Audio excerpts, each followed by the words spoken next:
So if you go in this direction, what I can write? Activation energy is increasing or decreasing? Hmm? Activation energy barrier is increasing or decreasing? Finally, increasing. Very good. So since GP is okay, fine. If somebody will ask why GP zone will form, why not theta double prime? Because GP zone crystal structure is similar to alpha. You understand my point? That's why it's easily formed. It has a less activation energy. Right? So more you go far, activation energy will be more. Suppose in this condition the activation energy will be this much, for example.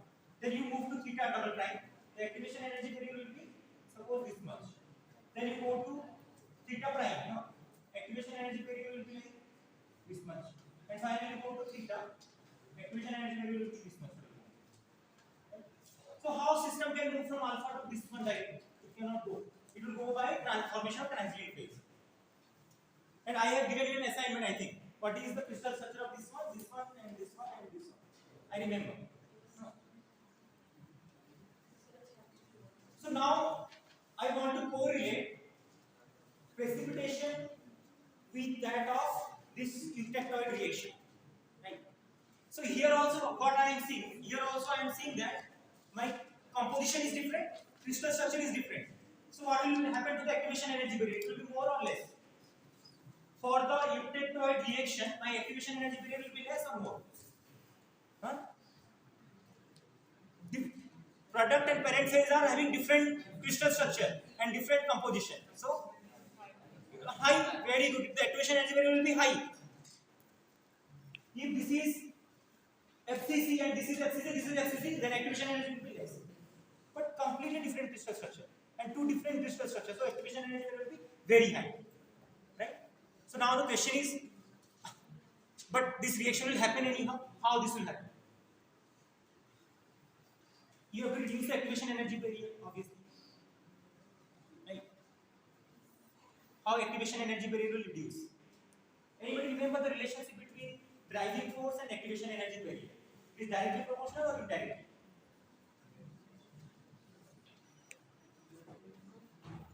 That is the main answer. Activation energy barrier and activation energy barrier is directly or indirectly proportional to underpulling.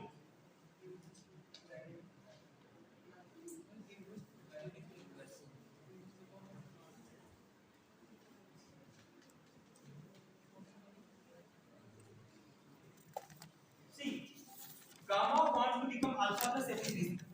This is FCC, this is BCC, this is orthonomic. So to become gamma to this one, it is very difficult. Why? Because different composition, different crystal structure. So activation energy barrier is very high. You have to overcome the activation energy barrier. What you can do? You underpull the sample. From 723, you take the sample to suppose this one, this temperature, very low temperature. It will easily become gamma from alpha plus FCC. But if you keep the sample here, it will take some time. You understand my point? Because underpulling means from here to here, this temperature I am talking about. So higher is the underpulling, less is the activation energy barrier. So gamma will become alpha plus FCC. Right? Okay, let me ask a question. Suppose any random alloy is present. Matrix is suppose BCC, and the precipitate which form is also BCC. So shall it goes from like GP zone to theta double prime to theta to that phase, or directly will form? Directly will form. Because both have same crystal. And a question. Suppose you have any random alloy and your crystal structure of matrix is HCP, for example, and the precipitate which is forming also HCP, but lattice parameter is different, highly different. Lattice parameter means again less than or interplanar spacing. It is highly different. So it will undergo intermediate phases or directly it will form that particular. Again it will form intermediate phases. You have to remember these important points.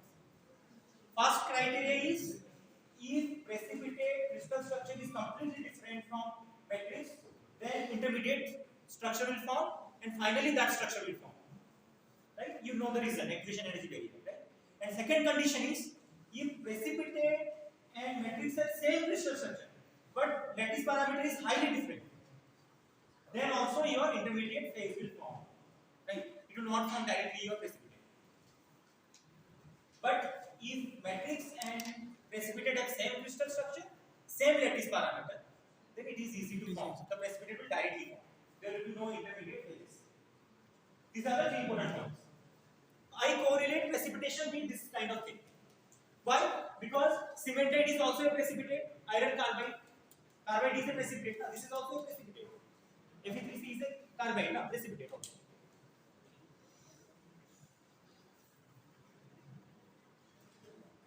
Okay, now I want to suppose you take a temperature, right? You take a temperature of suppose 720. Okay, let it be 7. Okay, 600 degrees centigrade. You take a temperature of 600 degrees centigrade and you show me three curves: free energy versus composition curve for alpha, free energy versus composition curve for Fe3C and gamma. These are the three phases we have now. One phase is gamma, one phase is alpha, one phase is Fe3C. So you have to draw free energy versus composition curve at temperature of 600 degrees centigrade. Let me see how we can draw it. Temperature is 600 degrees centigrade. And you have three phases now. One phase is gamma, one phase is alpha, one phase is Fe3C. Right? And you have to draw G versus X curve. In a single G versus X curve, you have to show three things, three curves. So first point is what? First point is you have to draw G free energy per mole. You remember that? And this one is composition.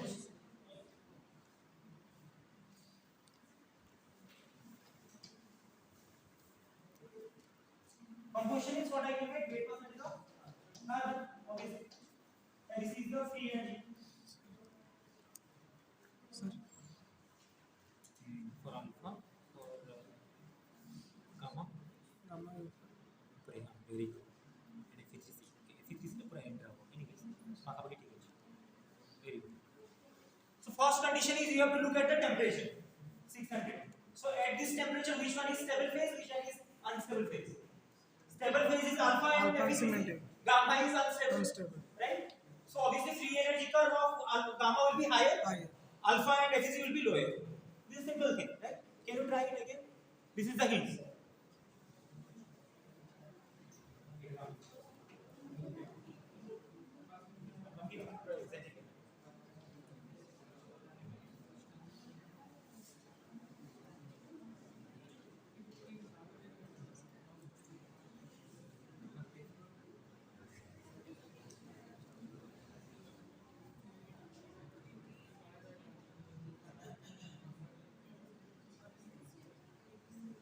Now tell me which one is for Fe3C, which one is for gamma, which one is for alpha? First one is for alpha.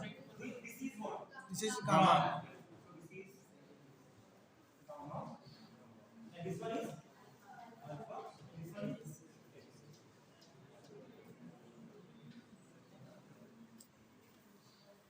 because gamma is unstable, so free energy is higher. Alpha is stable, so free energy is lower. Fe3C is also stable, so it is lower.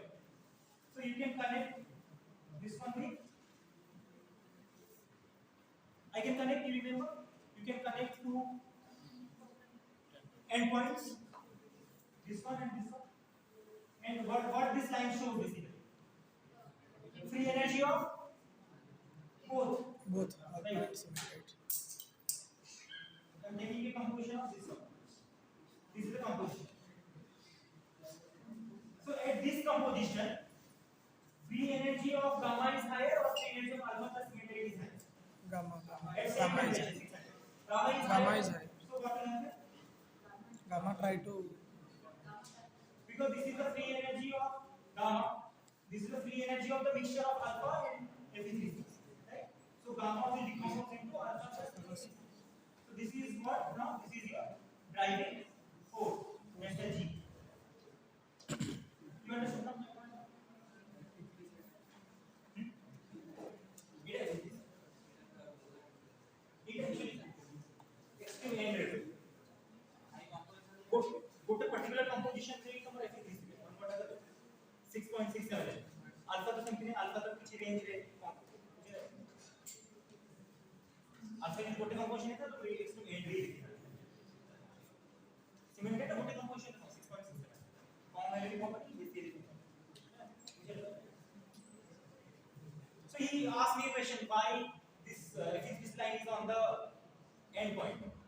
understand because Fe3C only forms at 6.67.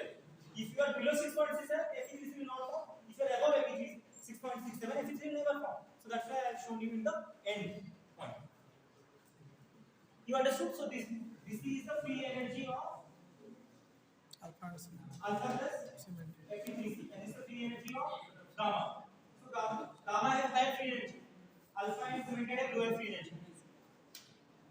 So it transforms into this kind of question you can get in the examination. Question will be show eptectoid reaction and show G versus X curve for alpha, gamma, and Fe3C. You can draw it very easily.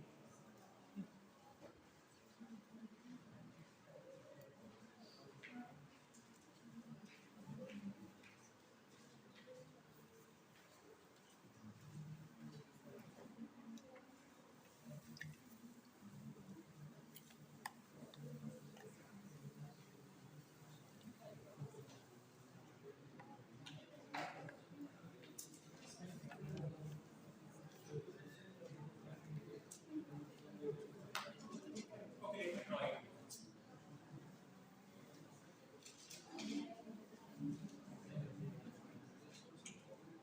This is gamma. This is gamma. This is what? Can you tell me what is this I am drawing? This is one grain of gamma, this is another grain of gamma. And this will be grain boundary.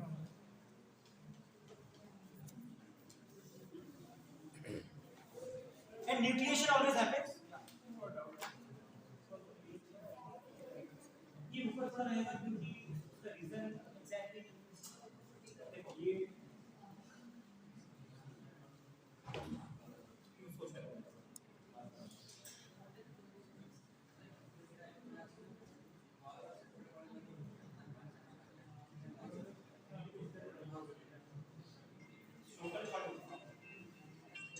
this one grain of gamma, this one grain of gamma, and this is the grain boundary. And you know that suppose gamma becomes now alpha plus Fe3C, where it will nucleate along the grain boundary, right? And you remember diffusion easy path is which one? Grain boundary is the easy diffusion path because it is a tunnel actually. A space is available, atoms can move through that tunnel.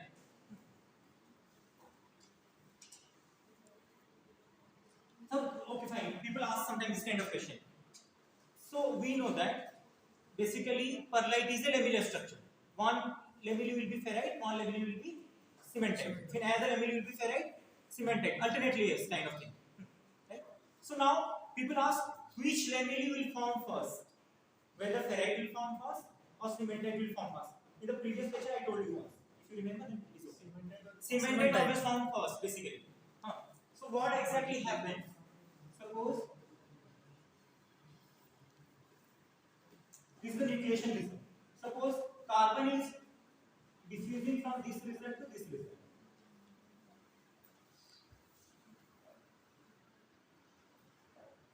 So what happens? Carbon diffuses to this result, carbon diffuses to this result. So what happens? Concentration of carbon will be maximum at that point.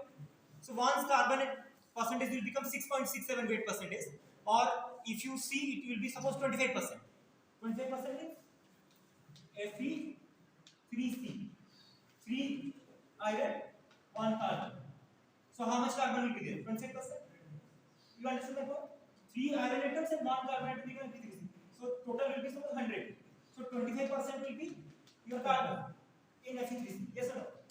Rest will be iron, obviously. So carbon is diffusing to this part and carbon is diffusing to this part. So this part will enrich with carbon. And when it becomes 6.67 weight percent or it becomes 25%, what happens? Nucleation of cementite will take place. Right? So suppose cementite will nucleate like this. Right? You start from grain boundary and go into the grain. And this region and this region will be what? Depleted with carbon, less carbon will be there, and ferrite means it is less carbon. So what happens? A ferrite will nucleate, and here also a ferrite will nucleate. Right? So this is your Fe3C, and this is alpha, and this is alpha. Right? And this is alpha, this is alpha. So here carbon deficient is there. So if carbon will this side to this side, what may happen? Again a cementite will form. So this is again Fe3C, and this part will become cementite. Fe3C. So this will continue. You understood the point how this is happening?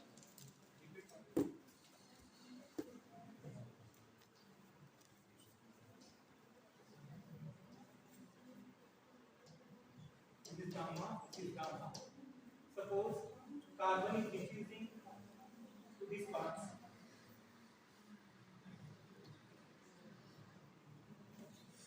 From this region, carbon is diffusing to this region, carbon is diffusing. So this region will enrich with carbon. So what happens? Cementite will form. This is cementite. And this region will be depleted with carbon, this region will be depleted with carbon. So here what happens? Ferrite will form. Here also ferrite. So this is alpha.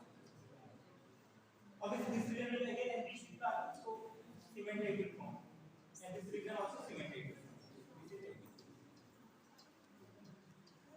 So this region will again depleted with carbon because Fe3C is formed. It has taken the carbon from nearby side. So alpha.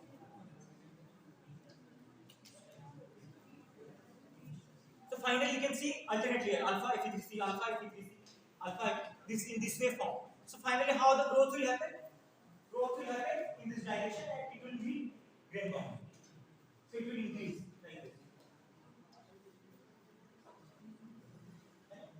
And it will grow.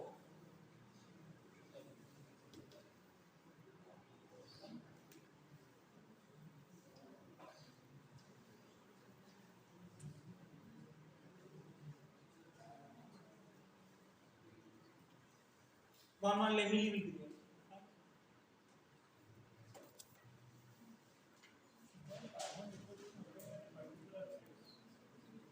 Diffusion will happen along the same line. Diffusion may happen in any direction. So during diffusion, suppose any area become enriched with carbon, randomly probability.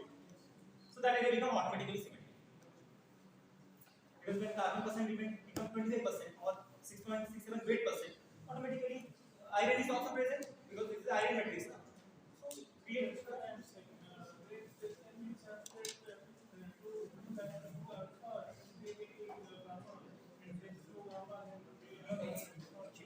that is the question.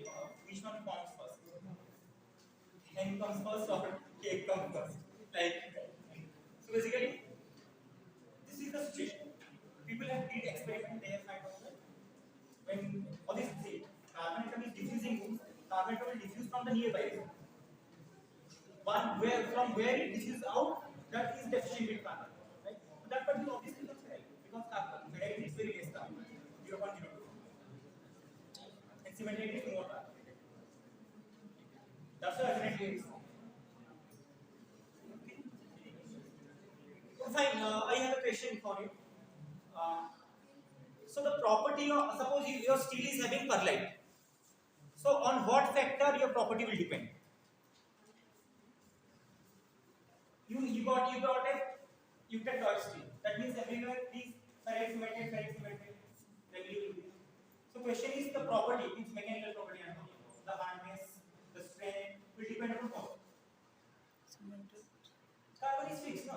Carbon is what? 0.8 or 0.7. Carbon is fixed. It depends upon interlamellar spacing. You can write if you want. It depends upon interlamellar spacing. Whether interlamellar spacing is less or whether interlamellar spacing is more. You understand the point? So mechanical property in perlite steel mainly depend upon the interlamellar spacing. Whether interlamellar spacing is less or more.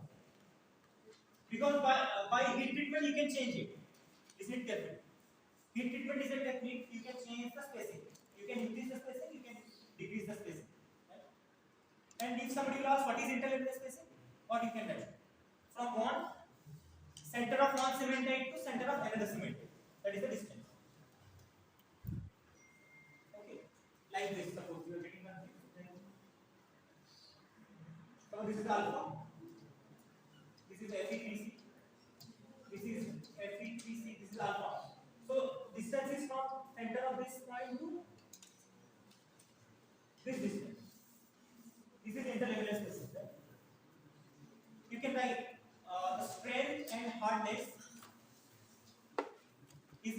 proportional to interlamellar spacing. The strength and hardness of perlitic steel, the strength and hardness of the perlitic steel is inversely proportional to the interlamellar spacing.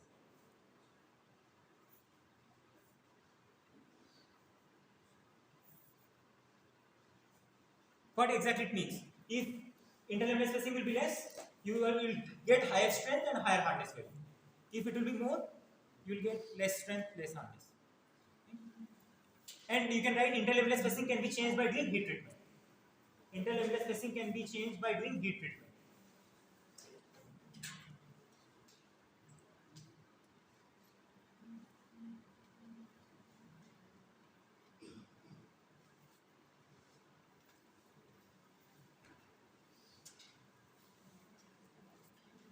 So now the question is, if you are you take the perlitic steel to the austenitizing temperature, you cool it at a very fast rate, and you cool it at a very slow rate. So in which case you will get maximum hardness and strength. Very fast rate means not very fast rate. It should not become condensate. It should remain perlite. Initial structure is perlite, final structure is perlite, but intermediate structure is austenite. You take the perlitic steel to austenitizing region, then you cool it in a different rate, slow rate and somewhat fast. But margin should not form. If you do cooling at a fast rate, the spacing will be less. They cannot grow bigger.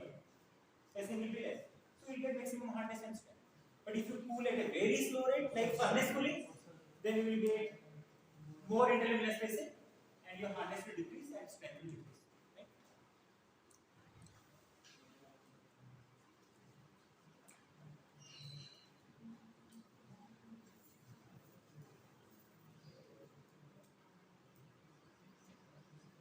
Okay, let me tell you an interesting point right now. I'll take 5 minutes more. Don't write it, just have a look.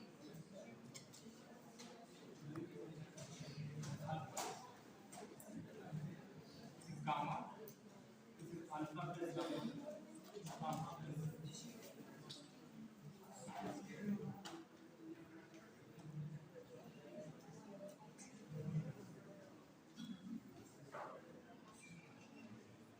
Which one is hypo and which one is hyper? Left side is hypo, right side is hyper. And this is Eutectoid point.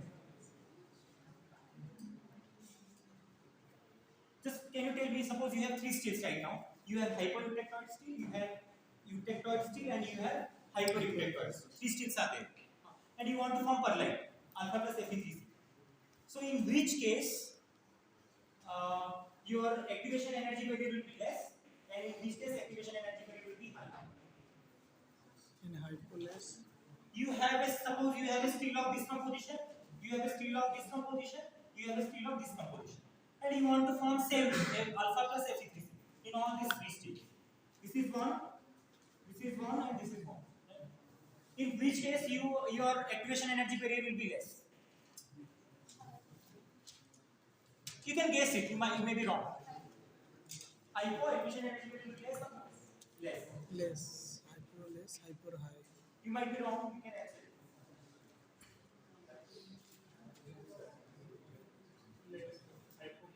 Hypo में less होगा. Hyper में? Hypo में सबसे ज़्यादा होगा. Okay, then let me tell you one hint. The heat lie in eutectoid composition directly gamma becomes alpha plus Fe3C. But in hypo, it first form alpha. No, then it will form alpha plus Fe3C. Right? In hyper also same thing happens. First Fe3C will form, then it will form alpha plus Fe3C. That is the hint. इसमें काम कौन लिखा? Eutectoid composition में सबसे ज़्यादा होता है. Because see, this is a very interesting thing. Just listen it. Suppose you are at this composition. You are at this temperature, for example. This is 100% gamma, and you want to make alpha plus Fe3C. You have to cool it like this. So at this point, gamma will become alpha plus Fe3C directly. There is no initial nuclei present. Right? Gamma directly become alpha and Fe3. There is no initial nuclei. But if you are at this temperature, you go to a temperature of this much. Gamma is there, everywhere gamma, and you want to cool it like this again. But when you cool it, first what is forming? Alpha is coming out, right? And when you cool further, this gamma will become alpha plus Fe3c. So that means when you want to form alpha plus Fe3c, the alpha is already there. So this alpha will act as a nucleating agent. So already a nuclei is present. So your driving force is available. इसलिए तुम्हारा easy होगा formation. Alpha plus Fe3c formation will be easy because alpha nuclei is already there. Same thing happens to the hyper. Listen carefully. You are at this first composition. You take the steel to here, for example, gamma. Right? Again you cool it. The moment you cool it to this region, what is forming? Fe3c is coming out first. And when you cool to this low temperature, this gamma will become alpha plus Fe3c. This Fe3c is already there. So this Fe3c will act as a nucleating agent. So nucleation will start from there. Right? So that means my point is, if you are considering hypo, already a nuclei is present. Here alpha is the nuclei, here Fe3c is the nuclei. So your activation energy value will be less. But in this condition, there is no nuclei already. Directly gamma will become alpha and Fe3c. There is no initial nuclei present. So activation energy barrier will be higher. You understood the point, or? If you remember homogeneous nucleation, heterogeneous nucleation. Why heterogeneous nucleation requires less energy? Because you are adding some foreign particles. Anybody remember? We are intentionally adding some foreign particles on which nuclei will form. Yeah, it provides surface. Right. So that's why for homogeneous nucleation it requires more energy. It is not easy to do homogeneous nucleation. Energy barrier is higher. You have to remember this point. Why homogeneous nucleation never happens basically? Because it requires more energy. Activation energy barrier is more, right? But for heterogeneous nucleation, activation energy barrier is less because you are intentionally adding some foreign particles that will act as a nucleating agent. See, I am telling lot of concepts. All you have to remember.